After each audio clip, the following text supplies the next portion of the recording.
Here we are at the conference finals finish, and we're starting the championship round. We have had an interesting playoffs. What we've done so far has been pretty fantastic. Let me see here. Trying to figure out where to go. I always forget. There we go. So we finished 53 wins. We had a really annoying the last month there. So what happened at the end of the season is in March there. So we're all season we're dominating, right? We had like exactly one loss each month. I'm pretty sure I looked back right from November. So we lost that game in November, and then as you can see, we're just shutout defense everywhere. We lost that one game against Erie in December, 1-8-0, and one or two losses actually. One goal, 3 goal, 1 goal, 2 goal, 1 goal. So as you can see, our defense was playing shutout. We're always out hitting everybody. Goalies are playing really well. Silvos had like a 910 save percentage. The other guy, Greaves, had about an 895. So just really good defensive hockey. And obviously, when you play really good defensive hockey, you have a good team. You're still going to score goals, even if you're not playing super offensive. You get 10 goals to 1 there, 1 goal there. So we didn't actually have any like shutouts like all season, but we did play good defensive hockey for the most part. Another crazy month there with just the 2 losses.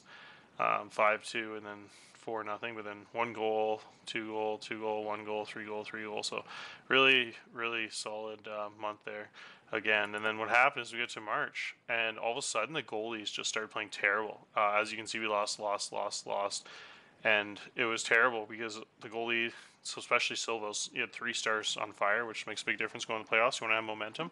He just completely shut down at the end of the season, let up a ton of goals, 5 goals, 6 goals. 5 goals, and lost all his confidence. And those are all the last games of the season. That was the last game of the season that we started against Sudbury in the playoffs here. So it was just a terrible month. We had a couple injuries, and everyone was just playing terrible. We were barely winning every single game we won from about here.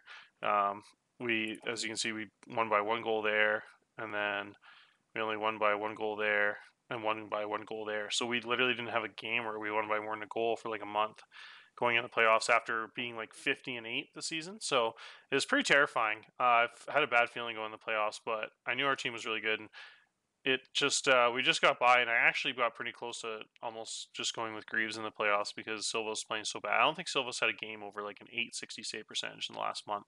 So I was kind of rotating the playoffs, but then Greaves was playing a little bit bad too. So I was just kind of going back and forth, and then we ended up getting a couple wins there against Sudbury, and then got 2 big wins to close the series off, 6-1, 7-2. And then we went to the second series. We actually lost the first game, and then as you can see, we won the second one here. We had Silvos really finally had a huge game, so that was the huge turning point. Silvos had a massive 41 save performance there and only let up 2 goals, and so that really got the game going again. And then we rolled with Silvos again there, and he had another pretty solid game. And then I think we went back to Silvos one more time for 870, but we lost. And then I'm like, oh, since we're up in the series, we'll give Greaves a chance. And Greaves had a major game there, 935 save percentage. So then we were right back on track. And so we just needed the one more win. And then we went with Silvos because he had a couple big games for that. And then he shut it down there again with 13 out of 14 saves for 930. So really got the goalies rolling again, which felt really good. And the big shock of the playoffs was actually the best team other than me was Mississauga. Got shut down the first round by Hamilton. Hamilton had a pretty solid ball club there. They had, let's see, oh my goodness, can't remember where to go here. Okay, so there we go, finally. Hamilton had some really good players. Their goalie was on fire. They have Arthur Callier, who is prolific goal scorer in real life. He had 50 goals as a 17-year-old, and then is on pace for about 45 in real life this year. Just an absolute domino goal scorer. So he's in pretty much the best player in the league in the games. He's back as a 19-year-old. Just a dominant all-around player. 16 speed, 17 acceleration, best shot in the league, 17 getting open. He grew to 6'4" in the game, so just a freak of nature. So obviously him, and then they have Avery Hayes, and then the GM's son there, Nathan Steos. And then Winterton's a first-round pick in real life. He developed the second year here. Logan Morrison was a first-round pick the year before that. So back-to-back centers, and those are really good centers in their first 2 lines there. And then, yeah, their goalie had about 4-star momentum going in the playoffs, and so he was really shut down against me. Patera, I really messed up. I traded Patera to them for a couple second round, or what was it? He was in. I think he was just trade juice. He was a really good import, and he actually reported them. I wasn't really expecting it. I kind of put him in as a throw in to finalize a deal that they were kind of on the fence on, figuring that he wouldn't report. And I had my imports anyways because I really like Silvos, and then I had my import on offense there. So I figured I probably wouldn't have room for everybody anyways. So I threw in him, and then he was actually would have been like my best player though, other than Bertuzzi, because he's a wicked all around player. He's probably actually gonna be a top 10 pick in real life. He's even better than that in real life, way better. And so he played for them, which kind of stung. They had Seamus Casey, who's pretty much the best player in the draft. He went first overall. He's a monster defenseman there, a real life guy. So he was like a really good 16 shooting range, 10 shooting. Actually, the shot is just unbelievable. With his high stamina, he's just going to be a beast for them for a couple of years and probably make the NHL pretty early. So that was a really good team they had, and then they just had some really good. As you can see, that's like their top 7 or 8 players, and then look at all the ages from guys like after that. Then they're just filled out with awesome role players: 19, 19, 20, 19-year-old, 19-year-old, 20, 20, 21, 19. So really, really good put together team. This guy looks really good too for a rookie. I don't know who this is. What on earth? Are you kidding me? 5th pick of the draft last year, and then got released. Oh wow! So he's the WHL draft. This guy was a free agent. So that's the game is so weird. That's kind of unrealistic, unfortunately. That is a guy who would never be a free agent in real life. 5th pick of the draft. Cole Perfetti is like a 5th pick of the draft. So whatever reason, he's going to be really good for them for a couple of years. So they're going to have him, and then their actual first round pick there, Seamus Casey, play together for like 3 or 4 years. So yeah, it's a very strange thing in the draft. They don't doesn't seem like they do a really good job in this game with the young guys being high enough rated. So like the 5th pick of the draft isn't even good enough to make the team, and he gets cut, not even in the minors, to keep on the 50-man protected list. But anyways, that's not a big deal. It's never perfect. It's just a video game, so I just try to play it as realistic as I can. So then what happened is we frick, where is the standings again? That's driving me nuts. I can't remember where to go here. I think you go here and then playoffs. Yeah, so then what happened is there's a massive upset in the West. So Saginaw was the #1 seed, and they went down to Owen Sound in the second round, and Owen Sound was the 5 seed.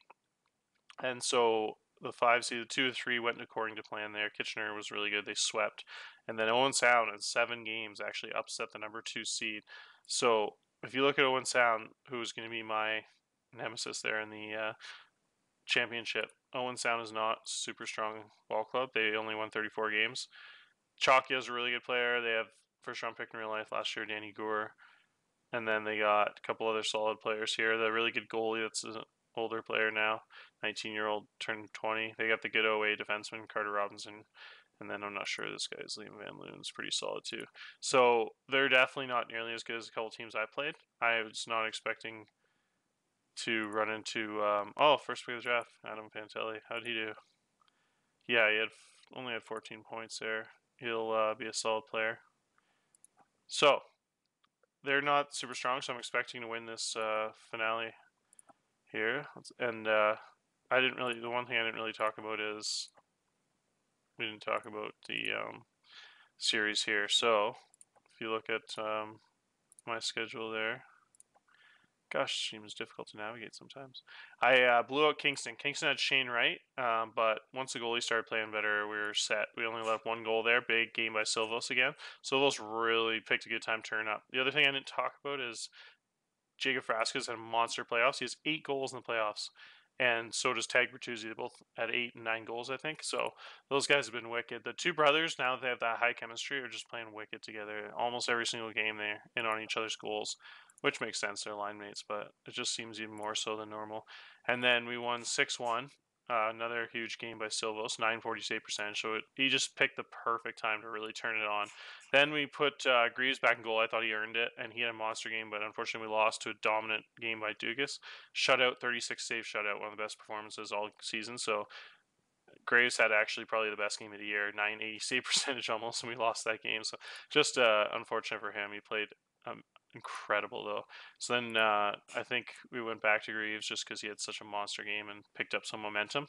So we went back to him, and then unfortunately we won that game because the other goalie played pretty bad and let up 6 goals. And then for the series clincher there went back to Silvos because Graves played a few games in a row, and Silvos had a 27 save shutout. His best performance of the season is only shutout, so pretty amazing time for these goalies to start catching on fire, and just couldn't be happier with that because I was really scared going in the playoffs. So that's what happens in junior hockey, I guess, sometimes. So now we have Sunday, May 9th. So it's our first game in the championship. I guess might as well roll Silvos there. If you kind of check out here, I'll go over the chemistries. As you can see, I'm starting to get some really high chemistries now that everyone's been together for 2 years. Frasca brothers are excellent because they're brothers and they started with good chemistry. And then since they've been aligned with Forrester for almost the full 2 years, they've actually built up with Forrester to very good already, which is pretty cool. If you look at Forrester's, though, it only says good for Frasca, but next season that should be up to very good or excellent. So that line should be wicked because Frasca will be back to no A. The younger brother will be 18. Forrester will be 19. So I'm really excited about those guys play together, especially since we had that first line back too. So we have 5 of the top 6 guys back in the first 2 lines. Bertuzzi's going to move on, and so we're going to replace him with Piercy there. So Piercy, and you can see Piercy already has very good chemistry with Del Monte, even though they don't play together. Not sure exactly how it works. I know guys, I think their playmakers seem to pick up chemistry faster than the other guys. I don't know exactly the formula, but so since he has very good chemistry with Piercy there and Zargowski, whatever you pronounce his name, that's gonna be the first line. So, and that's perfect too, because Piercy's 6'4", 210, so he's like the two-way big forward, and then Del Monte's the setup man, Zarg is the sniper. So that's gonna be the perfect chemistry line. All 3 of those guys with very high chemistry with each other and perfect fit. Second line's gonna stay the same. It's gonna be the exact same. Frasca brothers and Forrester, and then we're just going to kind of rebuild those bottom lines there. The main piece is going to be that foreign guy. He'll be the third line center, and then he'll be on the top unit defense on the power play, probably as like the point man or something. He's a good defensive hockey player with 14 stick checking as a 17-year-old. So he'll be nice.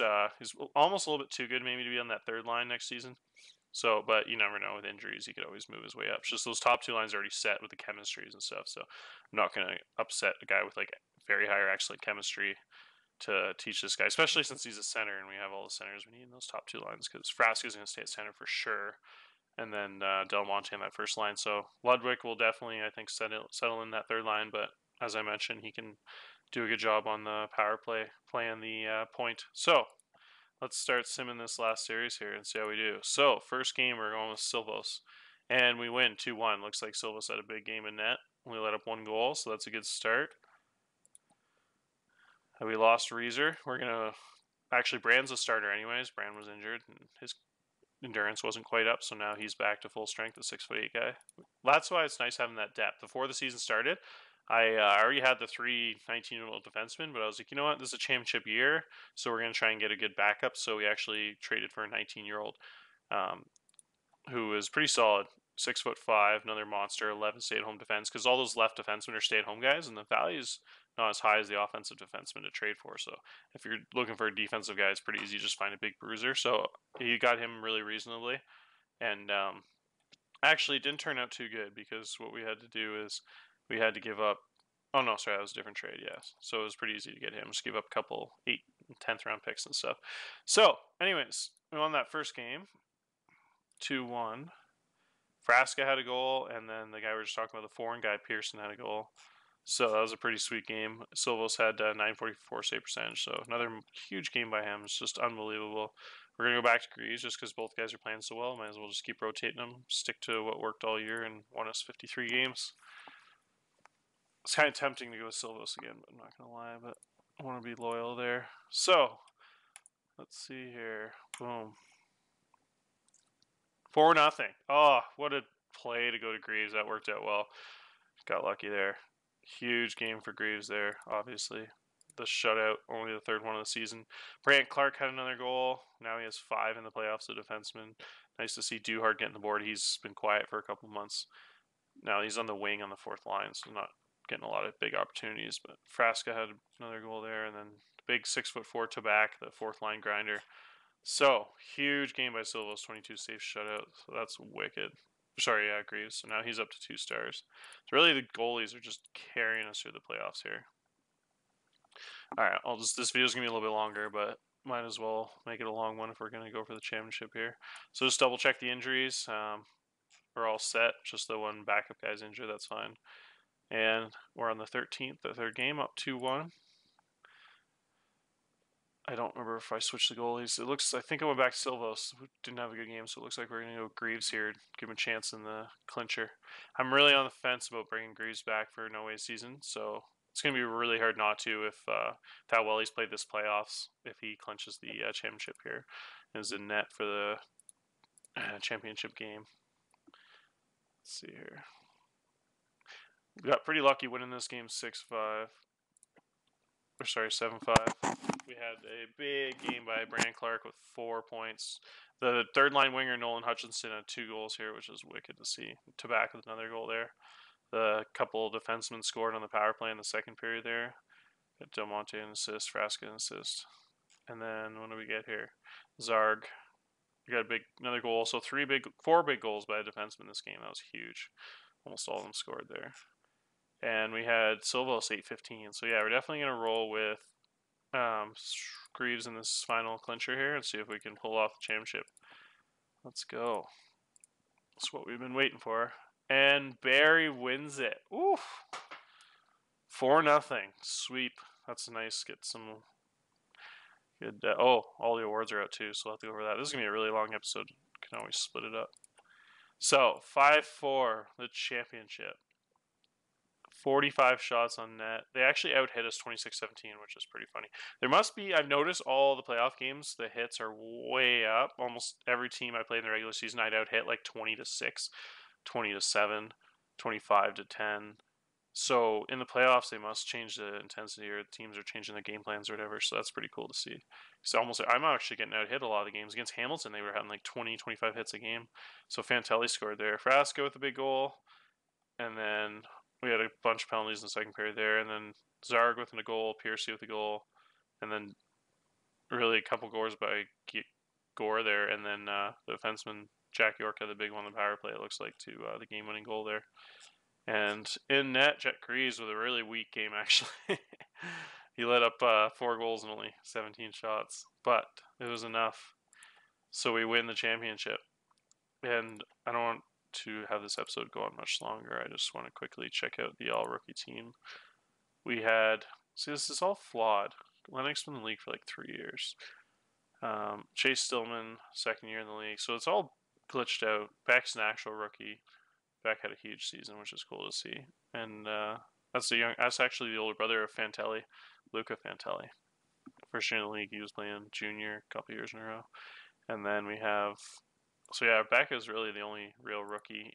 Although Pinelli is, but for some reason he played a season of junior A. I don't know if he apparently wasn't good enough to get signed. 16-year-old guy who was like one of the best rookies in the OHL in real life this season. But he had a monster year, which is cool to see. The All-Stars are named. None from... Oh, that's what I was going to talk about last episode. We really got screwed on the awards.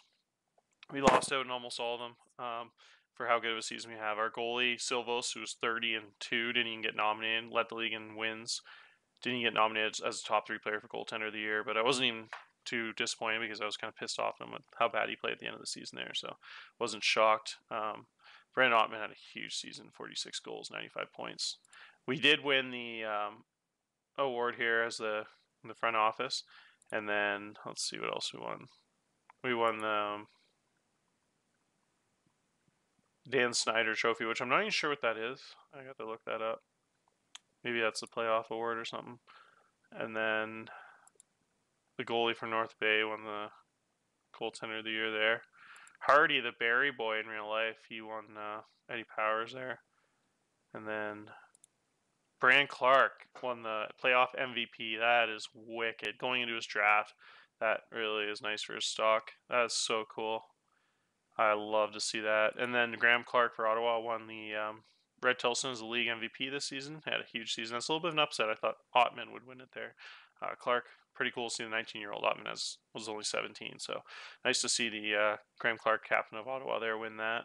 And yeah, that's it for this episode. So try to keep it under 20 minutes here. That was fun.